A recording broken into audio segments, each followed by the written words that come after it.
Hello, fellow pickers. My name is Mike Crafton. I'm coming to you from the Redwoods in Northern California. And my name is Carl Mandrilli, coming to you from Castle Rock, Colorado, where it's almost picking season. Almost. Yes, I'm so excited for you to get back out to those garage sales, buddy. Yeah. I mean, really picking season is year round, but for me, the heart and soul is really like it starts in May, but April I can start to poke around a little bit. So I'm excited. Yeah, you're a real big yard sale and garage sale guy, though. So I can imagine other people they source from other areas or what they call retail arbitrage. That's what I Yeah, was looking I'm for. sure there's other things going on for sure. So All right, my all right, friend. I'm man. excited for you. What's that? All right, I'm excited for you to finally get back out there. You early bird, you. I have a scenario for you. You Okay. ready for the scenario? Yes. You know what it is? Okay. I Here don't we know go. what it is. No, I know. Can I you know read you my know. mind, You have Carl? no idea. No. I know. Did we talk about this? No. All right. So I have a friend. I've talked about him before. They're a couple that do estate sales here locally. Well, she reached out to me and she goes, "Hey, Mike, I got this tip for you. I wanted to pass it to you because it's too much for me to do." And I think I already know what you're going to say, but I'm interested to hear what you would do. Okay. So she had a rental. The person moved out and they were getting rid of 1,045 records out of a old jukebox. He just had a room full of these records, right? A Yeah. thousand of them. Okay. She has already looked through all of them and priced them and looked at what there was, and she said that there was at least 30 of them that would go, that you'd make your profit back. So they were asking $250 Okay. for all 1,000 of them. And within 30 of them, she saw that you could make your $250 back. And did she It's, separate those out, or were they just kind of mixed in among the pile? I think that they're mixed in, but I think what I'm getting to though is that she's already researched them. So a veteran reseller has already researched them all. Yeah. So that leaves you with, let's say, 960-ish 45s Mhm. that are free and clear. But all you have to do is store them and list them until they sell and then ship them out. Would you have bought them or would you have passed on it? It depends on when in the year this happens. If this is like I'm running out of inventory, I might have taken the gamble on it. If it's like I'm loaded up and I don't want to take up space, Mm-hmm. I still might take the gamble on it. I might do something because I'm not good with the records, so I would try to have them separated so I knew which 30 to focus on. Sell those 30 first, and Right. then if she'd already researched did she research all of them? So she knew that the other ones individually weren't as valuable. Is that correct? Yeah, correct. Okay. So then I would just sell the rest of them as a lot. Say this is out of a jukebox from such and such, and I'm Mhm. selling 900 records for, whatever, a couple $100 or, whatever you want. I don't know what would be a good price for them, but Yeah. less than $1 a piece, selling them as a lot, take all, and then you could easily double your money that way. Right. That's because the 900 would have been all pure profit, no matter if you would have sold them, even just selling them $1 at a time. That's $900 in Yeah. profit. It would have taken time. You got to account for your overhead, we looked up how much it would cost for the record boxes to ship them in. It was like, I don't know, 2 cents a piece Okay. to buy. So you got a little Right. bit of overhead, but it would have been a nice profit. But Yeah. we passed on it. We decided to pass Okay. on it. We're in a humid climate. We didn't want to take the chance of them getting ruined or having to put them in a controlled environment. Yeah. Kind of like what you're talking about. Didn't want them sitting around. But Yeah, for sure. So and I probably might have put them on like as an auction if I didn't know the price for eBay, and then just taking a bunch of pictures so people can kind of look them up on their own and see what's there. Maybe yeah, list off some of the bigger bands or whatever. But I like right. that scenario. That's an interesting one for sure. Cool. Yeah, I don't know. Yeah, I'll have to think about that. Sometimes I go all in on stuff, and sometimes I don't. So it just I, depends. I thought for sure that you won it because you're Mr. I'm only going to hold on to it for a week. If it doesn't sell, it's going to the donation pile. So I Yeah, would have that been would. like, there's no way he's holding on to 900 records for a year. Since we've been doing our podcast, I have like held on to things longer because I've Okay. been learning from other people we've had on our show that those things might take a long time to sell. And so I Yeah. have done that. Cool. But even like after a month, I'm like, okay, I don't want to hang on to this thing anymore. Yeah. So, I or I can don't see like that. seeing like the no watchers or whatever. But as a Yeah. result, I have sold some things I didn't think would sell. So it has worked Mhm. out in my favor overall. But Cool. speaking of learning from guests, man, we got another guest on today, an expert from across the country, the Picking Gilla. Yeah. And another guest that I still cannot say the name correctly on. I messed up her name on this one too. Right. So you'll hear in a moment, but I actually confirmed with Mike. I'm like, I hear her saying it on her YouTube channel. This is how you say it, right, Mike? And then he confirmed and then got scared. I think he got a little scared. 2 minutes later, I said it wrong. God, Yeah. I don't know what's wrong. I think with you were me. just unconfident about how to pronounce it because it could go either way, but yeah, it's the Picking Gilla. Picking Gilla. The Picking Gilla, but isn't it there's a Gilla, or no, it's a Gilla monster too. Yeah, there's I don't know where I got Gilla from, and I can't even say it now. Gilla. All right, let's get to it, man. Let's get to it. This is a good interview. Hopefully, something for everybody to pick up and learn. I definitely got some tips myself. So here we are. We got Heidi, the Picking Gilla. All right, pickers. Today we have a special guest, the Picking Gilla. Gilla? Is it Gilla or Gia? It's Gilla. The Gilla. Come on, man. Come on. Okay, the Picking Gilla. So let's go ahead and get started on that. What exactly is a Gilla? So Gilla, I've gotten this question before, and it's basically it's just the nickname between my dad and I. So my mom, growing up, she brought home a plant one time. She'd always bring home different plants and stuff to plant around the house each year. And she likes to bring home different ones. And the one year she brought home one called Father Gilla. And so as a joke, I started calling my dad that. I started calling him Father Gilla. And then as a joke, he started calling me Daughter Gilla. Okay. So then we just ended up both being Gilla. So he's Gilla, I'm Gilla, and we call each other Gilla. And so I named my YouTube kind of like as a nod to him, because he's the one who got me started in reselling and instilled that passion pretty much when I was really little. So well, I looked up Gilla, like what the word Gilla means, and it's like something that's over the top. So it sounds like that's not where this came from for your story. But are you like would you describe yourself as like an over the top picker?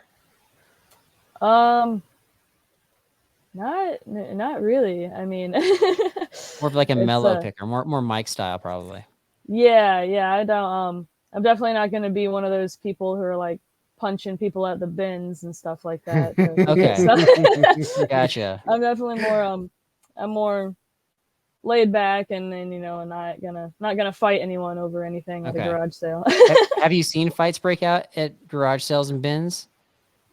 I have not. Actually. Okay, I don't think I have. I didn't know if Florida was like a little more aggressive in that area. Just checking. Just checking. Okay. No, they can be aggressive as far as that.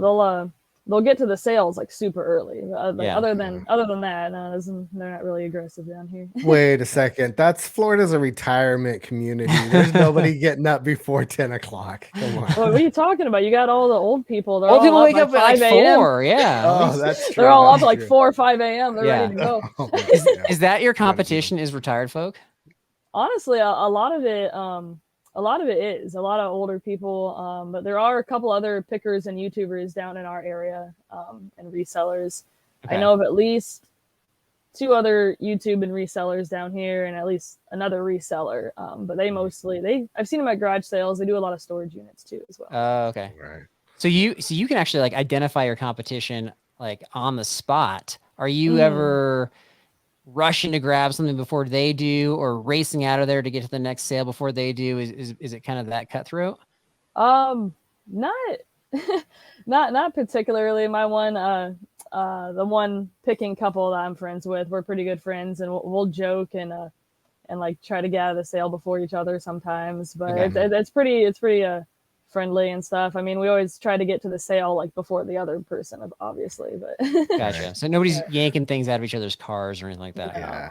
No. I like those friendly kind of competitions between people. You do have to watch your piles though, because people will go try to root through your pile. So you got to make sure that it's off to the side or or you're watching it, because people will try to take stuff from your pile not on purpose. They don't realize that it's your stuff. So gotcha. That's good advice. There's a tip already right there. Nice. Yeah, I know. Nice. I've heard that a number of times too. You've got to watch your piles. I think Carl's picked something out of somebody's pile once on accident. It's kind of funny. Yeah, probably. It was an accident for sure. That's funny. All right. Cool. So kind of touching on the YouTube thing, what is there anything that you find that is the most interesting content or that generates the most clicks in your videos, or do you get the most, what gets the most comments or reactions in some of your videos? I've typically found that it's like stuff that that people aren't really like expecting. It's stuff that just like draws their attention in, because like the titles and thumbnails are what like draws people in to click on your video in the first place. And it's usually stuff like that. Like my my most viewed video right now on my YouTube is one that's in the title. I'm talking about like not overlooking like DVDs or anything like that. Right.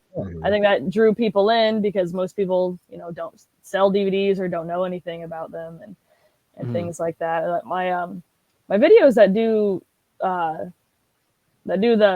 are least successful, as I'm trying to say, are like the thrifting videos. People definitely like the garage sale videos more, which that's fine, because that's the main way I source is through garage sales anyways, because down here in Florida we have sales like year round, so which is I don't go to thrift stores nearly as much as garage sales. But yeah, the thrift stores, people aren't as interested in that content rather than garage sales. So. Yeah, and that's interesting, because I thought that I think that I clicked on the DVDs one, to be honest. I was like, DVDs, I see those all the time. So it sounds like if you can hit on something where something that you see at garage sales a lot but typically gets overlooked or gets ignored that actually has some value, like that sounds like something that might entice some people to kind of check things out. So yeah, and also if there's any kind of like any like drama or anything, like I don't do any like clickbait videos, because I hate that. I don't like being clickbaited myself, so none of my videos are like clickbait. But if there's any like some drama that'll like make a good title, you could put that in there and it'll get people. Like I got one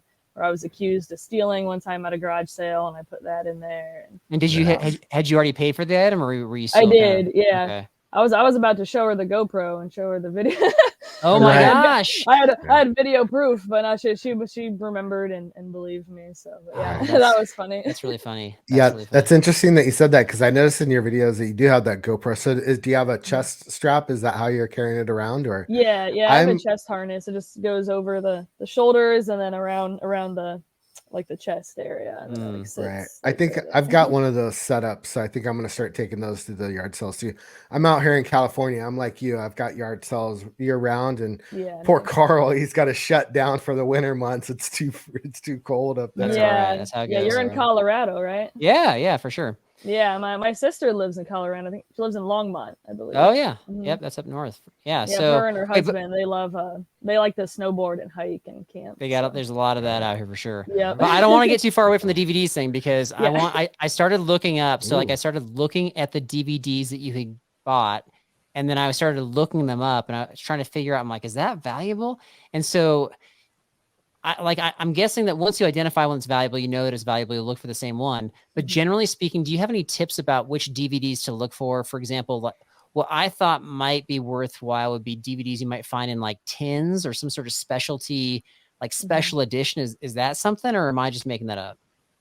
It can be. It really just depends. Typically, when I look for DVDs at garage sales or at thrift stores, I typically pick ones out that look really odd, like ones I've never heard before, or they have like an odd title, or they look older.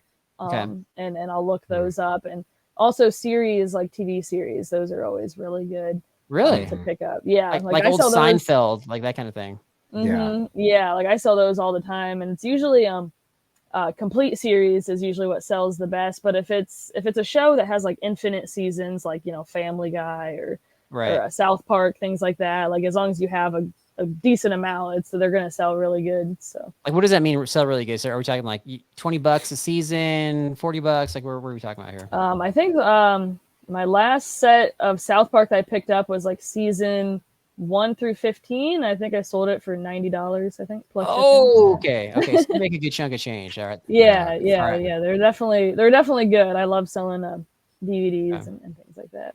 Cool. So have you invested in one of those compact disc cleaners? You know, they kind of like sand the disc if there's any scratches or anything. I do like have that? one of those. If it's a DVD, or if it's a video game, or like a series that's actually worth a decent amount, then I will disc doctor it if it's got a lot of scratches or something. But yeah. Yeah. Right on. Nice. Okay. All right. So this brings us to like the heart of our episode. So we've got, I mean, we're kind of already digging in on the DVD stuff, but what we want to know your best tips. We always look for 3. So like picking, sourcing, reselling, just anything that comes to mind, kind of the non-obvious tips, things you've learned from your own experience or feedback you've gotten on YouTube, pretty much anything goes. So what's your first one? Well, the first one that came to mind when I thought of that was because, like I said, my main area of sourcing is from garage sales. So the first thing I think of is that the main tip is just to not sleep in. Like you don't want to get to the sale late and then you miss things, because there's been I mean, you don't want to get to the sale super early. I mean, the most I usually ever get to a sale early is like 30 minutes, but it's usually not that early either, because I just think it's rude to show up to a sale super early. I do too. Like people knocking on people's door at like 6 a.m. And I can't do that. I'm not doing that. Okay. But I will go to sale early unless it says no early birds.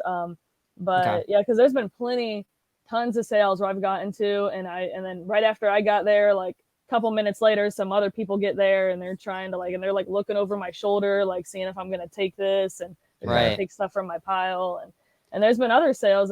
One that comes to mind, and it drives me crazy, because I slept in. I got to the sale like 10 minutes after 8. It started at 8. I was planning on getting there at like 1:45 or so, but I missed the alarm, slept in. So I got there late and I missed some GameCube games apparently. Oh yeah. But they did. I mean, it kind of worked out, because then they were still bringing stuff out. So and they brought out the GameCube console and Super Nintendo and things like that. So I was able to pick that up.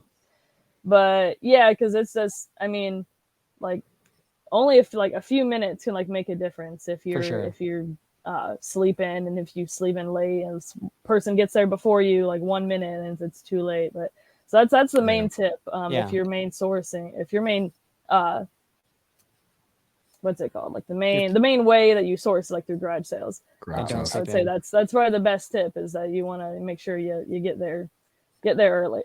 Yeah, I'm like 15 to 20 minutes. I feel uncomfortable otherwise. Yeah, I'm the same. That's a great tip too. So I'm interested. Do you plan out your garage sale route the night before, or do you do it just in the morning? Oh no, yeah, I do it the night before. Okay. Yeah. So I usually write them all down on like a paper, like write down the address, and I'll usually put like the time when it starts, and then I'll put the like I'll put the letter, like if it's in for like what town it's in, because sometimes like I might go to another town or something. And then I'll number them, and I'll map them out, and then I'll number them, and so like which one I'm going to first, second, and all that. Yep. Gotcha. So I definitely have a map. Okay. And then you mentioned you mentioned like looking, like somebody's looking over your shoulder. They're like, "Are you gonna buy that?" And if you're picking through stuff and you're actually not gonna buy something, but you see somebody intensely looking over your shoulder, have you ever said, "What is it that you're after right here? Because maybe I want to buy it too," just to maybe learn something on the spot? No, I've never done that. I'm very I know it doesn't really. I try not to show it much in my videos, but I am very like awkward, and I'm really quiet. Like if you guys notice at garage sales, I'm really quiet. That's just how I usually am. So it actually just happened. I think it was last weekend at a sale. I was looking at some perfume, and this lady, man, she was just like she was literally like right over my shoulder, just like staring. And I ended up like, I got such bad anxiety. I just like grabbed the whole box, and I just I left, because they were only like 50 cents a piece, I think. Yeah, so just grab the whole thing, or just spray the perfume at her. Spray over your shoulder. It always stresses me out, man, when they're just staring at me, like trying to see if I'm gonna buy something. It stresses me out. Yep. Okay, so that's tip number 1. Don't sleep in. Tip number 2, what you got? Tip number 2, I guess it would be, I mean, it would be more for like if you are trying to go, if you want to try to make reselling as like a full-time or close to full-time gig, because that's what I'm trying to do. And reselling, I do have another part-time job, but it's only 3 days a week, and it's not very many hours. So honestly, eBay is my main source of income. And that's eventually cool. I do want to do it full-time once I get, we have a garage out back that we got to redo, and move out there, so I have more room. But yeah, so I guess a tip for if you want to, if your goal is to go full time, would just to be just to get in the habit of listing stuff daily. Like even if it's just like 1 or 2 things a day, it's just listing stuff daily definitely helps. Because people will like not list things, and then they'll be like, well, why are my sales down? It's like, well, you gotta list. you gotta list stuff, and and it helps to get in that habit. Even like I said, even if it's just 1 or 2 things a day, it's just getting in that habit really does help, and helps you progress. And it's I guess this would be another tip, but like also like stuff you want to make sure you're selling stuff that people actually want too.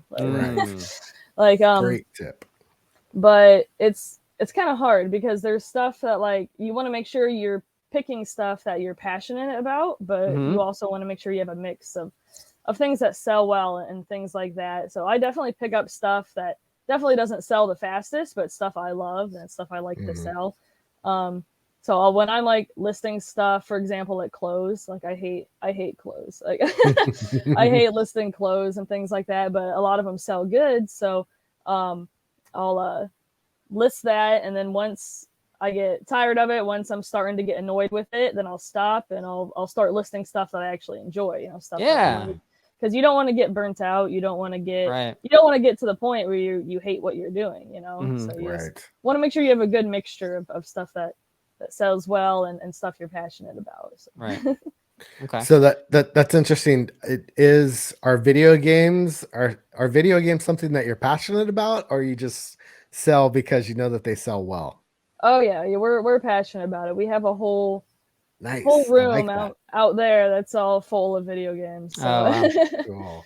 And we have pretty much every console you can think of. We got all the consoles and a bunch of games, and we also have a original Dig Dug arcade cabinet and a claw machine in our house. Oh, really? Wow. So yeah, but video games definitely passionate about that. Mostly Nintendo. I'm definitely more prone to Nintendo. I still have my original Super Nintendo from growing up and all my games. So. Wait, can you grab stuff with a claw machine, or is it like every other claw machine where it just like it grabs it for a little bit then drops it before you can get to it? So claw machines, it's funny because I've loved claw machines ever since I could walk. Basically, I've always loved claw machines. It's just it's not even for when I was little, it was for the toy, but now that I'm older, like I honestly still love them, but it's more just for the game. I just think it's fun. And most of the time I just give all the stuff away either to my nephews or to like little kids at the arcade or whatever. Oh my gosh. But and I used to so you practice, you train with your own machine. I go and then you're like a ringer at the arcade. Because you can't really, it's kind of hard to like practice because most claw machines are actually set to what's called a payout rate. So that means it'll only grip really good like after so much money is spent or after so many plays. Right. It's a big scam. Yeah. So, okay. You guys are crushing my childhood dreams. My gosh, all secrets. Yeah. So so your second tip, we got lost down the rabbit hole there. So your second tip was to list every single day and to sell things that you're passionate about. And so here's a scenario for you. You're at a garage sale and on the table is a Frosty the Snowman door hanger decoration staring back at you. Do you buy it? Do you sell it? Do you even look it up or what do you do with it? I mean, it would depend. Like if it's just like a generic like snowman thing, then probably not. Or if it actually Frosty, is name Frosty, it's name brand. Brand. I mean, maybe like if it looks older, I mean, it could be, and also depends on the material. Like it depends like what kind of material it's made out of and like how old it looks and things. And Frosty Snowman is one of Mike's passions. That's why I'm asking. Oh, really? Yeah, he's into Christmas ornaments are one of my passions. Specifically Frosty. Christmas. You said Christmas ornaments. Well, Frosty sells really quick. I found out. So I don't know a ton about Christmas. So I do have. I'm like looking at I have so much Christmas stuff right now. Actually, it's like sitting up there right now. I got like some stockings. I got some ornaments, but. Well, I'll pick up Frosty all day long. Like you said, as long as it's kind of good quality stuff, though, too. Yeah. I'm gonna buy every Frosty thing I see, and I'll send it out to you, Mike. Just so you know. Yeah. Okay. All right. So you've already kind of given us 3 tips, and you give us a bonus one on the DVDs. But was anything else we missed, or did we cover everything there? I mean, I think I think that's pretty much it. I mean, as long as you I mean, the only thing, I mean, is as you like, it just depends like how much you want to do it, if you're doing it full time or part time. But having a schedule helps too. Like, usually when I get up and I ship all my stuff, pack it up, and then after that, it's usually time for me to go to work, and then I'm only there for a few hours, and then I come back. And that's when I list and stuff. So it's kind of my schedule, but everyone's different. So you just kind of have to make your own schedule, but definitely making a schedule and a routine will definitely help with that, getting stuff listed and I had a theory about that, and maybe cause I'm always looking for efficiency. So you can give me some feedback on this, but if you're gonna be listing every day, whether it's a couple items or more, I always thought that it would be better to list before you package, because once you list and then you start the process of packaging, there's a chance that some of those listings from that day could sell. And so then you're able to send things off faster and kind of package all at once, and it's more efficient. Am I right on that? Or does it not matter to you? Yeah, it is. It's just like if I am not working that day, then I'll usually wait until like it's close to when the post office is closing, and then I'll ship all my sales that I have. But usually if it's a day that I have to go to work, I'll just do them in the morning, because then when I get off work, it's like 3:00. So then I just go home and list and stuff. And then if anything that sells, I'll just ship the next day or two. So. Okay. Gotcha. That's good advice. I imagine full-time resellers, they are, you're selling a lot probably throughout the day. So I imagine you would have to consider those things, like how many packages do I have? Do I want to list now, or am I going to sell some more during the day? Right. But I think for the beginning reseller, for part-time resellers, it's I find that it really doesn't matter. For me, it matters to me, Mike. Come on, like I'll sell. I know everything matters to you, buddy. Sometimes I'll sell things and it'll take a few days. Like none of the things I list will sell, and then sometimes I'll list 10 things and 5 will sell within an hour. And so it just depends. Well, and that's my point, is you never know when it's going to sell, so you might as well just package it up and take it out there. Okay. But of course, my post office is 3 minutes away, so it's no big deal to do something like that. Ooh, I beat you. Mine's 2 minutes away. Wow. Okay. Well, that's part of the efficiency story there for sure. Yeah. And it's nice because the one that's closest to me is actually an independent one, so I can drop off USPS, UPS, and FedEx all at the same. Oh, yeah, that's bonus. So. That's bonus. All right, so we'll have to move to your neighborhood if we want to go full time, and then just compete with you. I'd rather not. Stay in Colorado. Yeah. Those were great tips. Yeah. They're really good tips. I even took away a couple of them. So you touched on a little bit of a crazy experience that you had with the lady with perfume over your shoulder, but can you think of any other ones that you saved for us that are just kind of crazy experiences that you had at the garage sales? Honestly, I was trying to think, and honestly, things are pretty chill around here for the most part. But the most crazy one that happened recently, I literally just went back to Ohio for a friend's wedding, and while I was there, I went thrifting with my friends and my parents and things like that. And literally, while we were at the thrift store, a guy fell through the ceiling. So. Whoa! No. Yeah. What's upstairs? What's in the ceiling? We think it was just like a contractor or something that was working up there. And I mean, he was fine, but he was literally just like, he was holding on. He was literally like dangling from the ceiling. It was pretty. That is the wildest thing I've ever heard. Did you try to catch him? Funny. Were you like, over here? You try to catch him or what? There was people already up there, and there was a table nearby. They moved a table for him to like fall down on. Okay. It was funny. Gotda. Was he all embarrassed, or did he just kind of like brush himself off and go, "Whoops"? Yeah, he definitely seemed embarrassed. It's funny because like in the video you can hear him just be like, "Sorry," like that's how he said it. Sorry. Oh wait, you got a video of it? You're recording it? Yeah, it was actually my my latest video. Well, if you guys don't post this till Tuesday, it'll be the video before that. But anyways, it's one of my recent videos. Okay. Well, okay. I didn't catch that. We'll have to go back and watch that. That's we'll put a link to it in our show notes. At the bottom. Okay. Thank you. Yeah, it's a goofy one because I'm just right. goofing off with some friends and my parents and stuff like that. But we do find some decent stuff there. Not a whole lot, but so you kind of risked your life by going to a thrift store. That's wow. I know. Wow. You could just be walking through the door and then just get struck by a man through the ceiling. Just never know what can happen. Yeah. So we got rats in the Goodwill bins, and then people falling through ceilings. That'd be great. That's I love great. it. Oh my gosh, that's funny. You definitely win for the craziest story that we've heard so far. Yeah. Agreed. Agreed. Do I win anything? You get to be on our podcast. All right.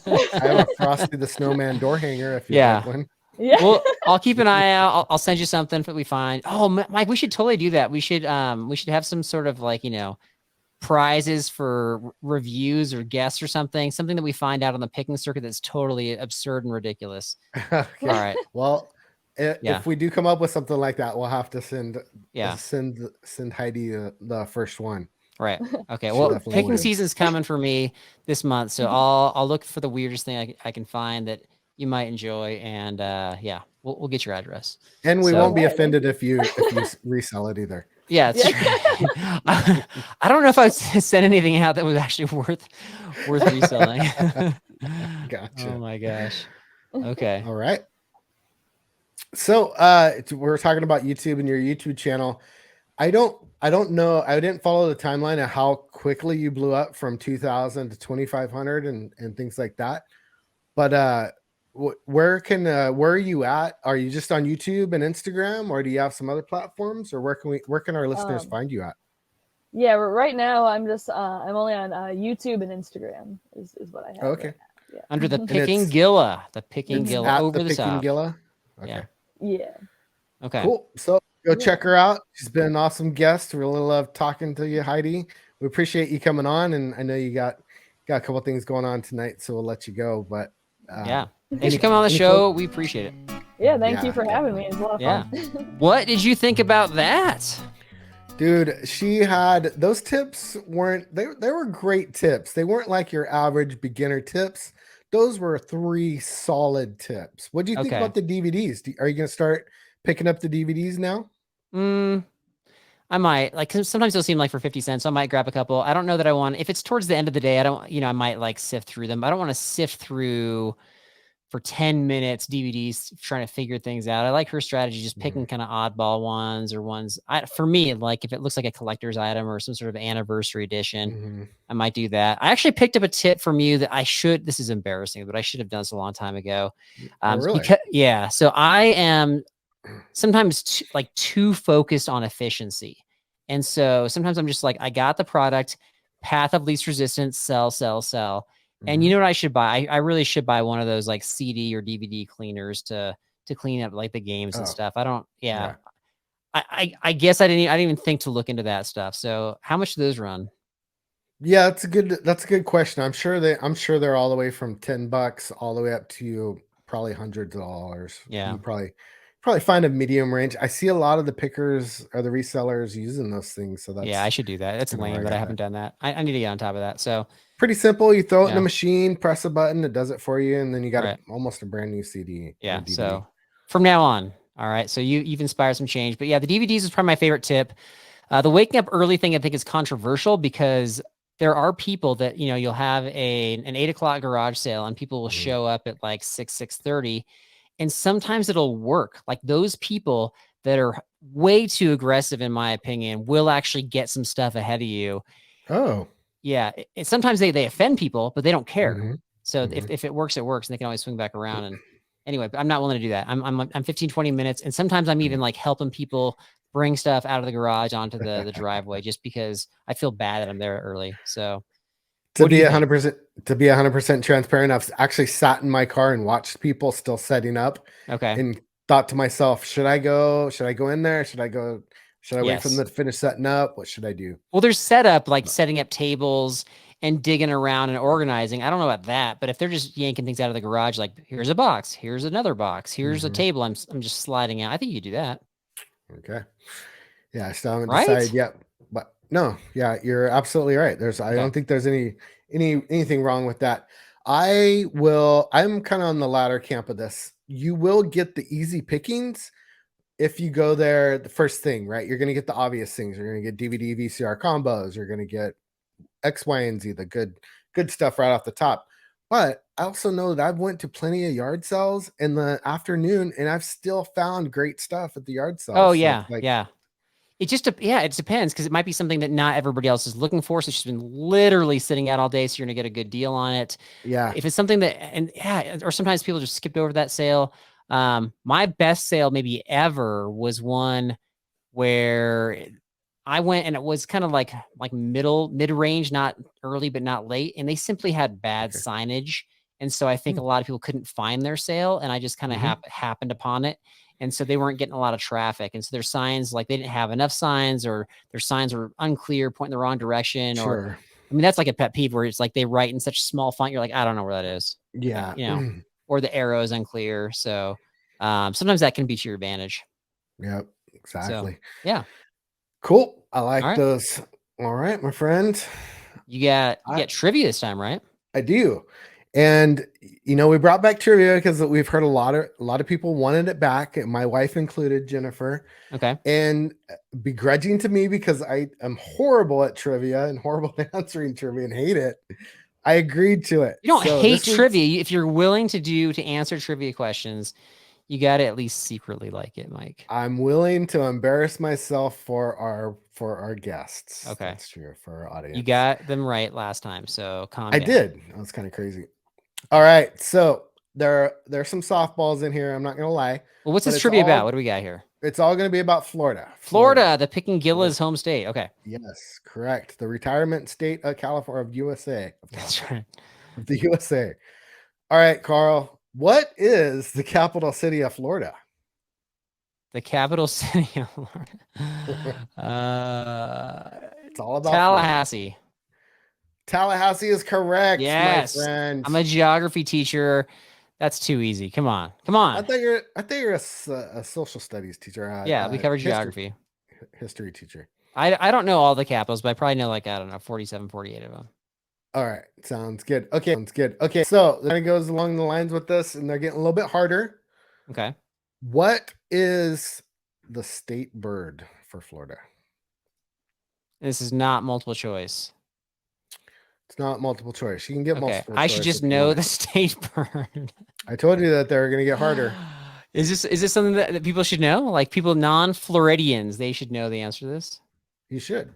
Do you know what the state bird of Colorado is? I'll give you half point for that one. The state bird of I don't know. Of Colorado? Yeah. It's your home state. Yeah. Each state has like a lot of state things. People don't know all of them. Well, you should always know your flower, what the nickname is, and your capital city, right? I got the nickname. I got the capital. I know our state flower.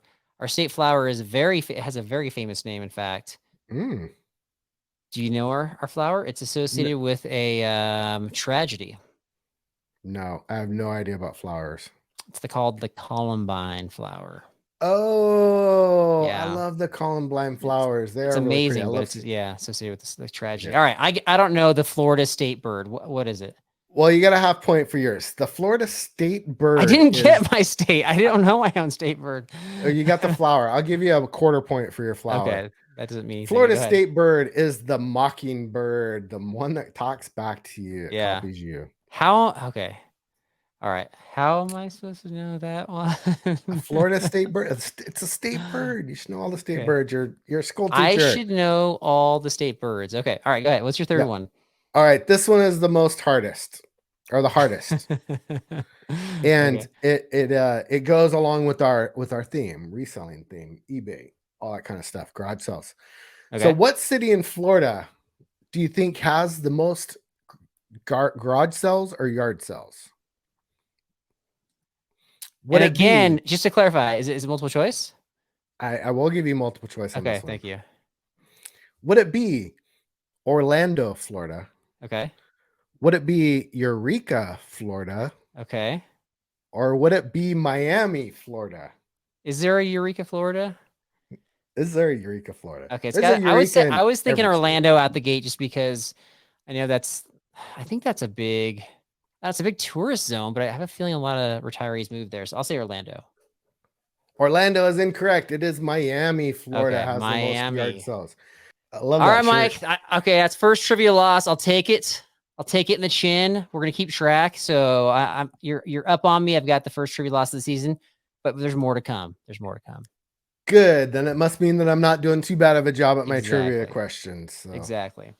All right, man. I hope there's some takeaways here for everybody. I hope people enjoyed the stories of people falling through ceilings and potentially spraying people in the face or taunting people. Those things didn't happen. I was just suggesting we're thinking about them as we're going. But yeah. Spray people with perfume. Yeah. It's time to find your own treasures, one story at a time. And remember, it's not reselling if you don't get up before the retirees.